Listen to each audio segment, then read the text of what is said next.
नमस्कार दोस्तों, मैं doctor Amit Agarwal, consultant orthopaedics, joint replacement and arthroscopy, Narayana hospital Jaipur से। आज हम बात करने जा रहे हैं बोन इन्फेक्शंस के बारे में, हड्डियों का इन्फेक्शन, जिसको हम हमारी मेडिकल टर्म में ओस्टियोमाइलिटिस बोलते हैं।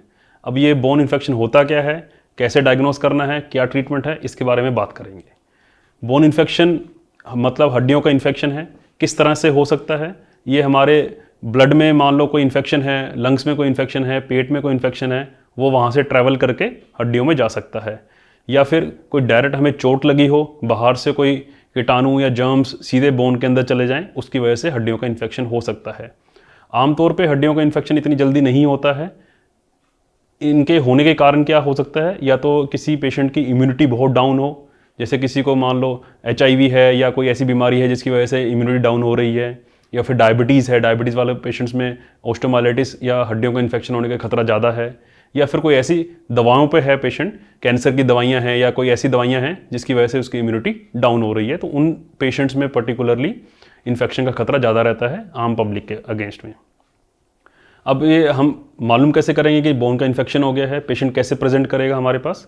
पेशेंट हमें बताएगा, उसको फीवर आएगा, उसको जहाँ पे इन्फेक्शन है वहाँ पे दर्द होगा, वहाँ पे लाल हो जाएगा, सूजन आ जाएगी, उसको चलने फिरने में उसकी बहुत प्रॉब्लम हो जाएगी। तो ये सारे सिम्टम्स उसको प्रेजेंट करेंगे हम।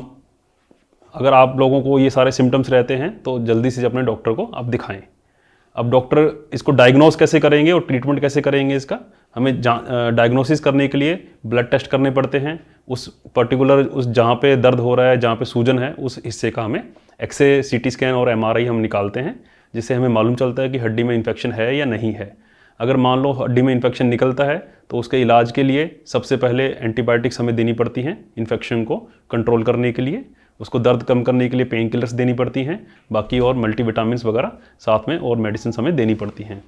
डायग्नोसिस करने के लिए हमें उसमें बोन बायोप्सी भी हम ले सकते हैं, हड्डी का टुकड़ा निकाल के हम उसको जांच के लिए भेज सकते हैं, या कोई मवाद वगैरह आ रही है तो उसको भी हम जांच के लिए भेज सकते हैं, जिससे हमें मालूम चल जाता है कि कौन सा कीटाणु उसमें इन्फेक्शन फैला रहा है। हम उसके हिसाब से उसको दवाइयाँ दे सकते हैं।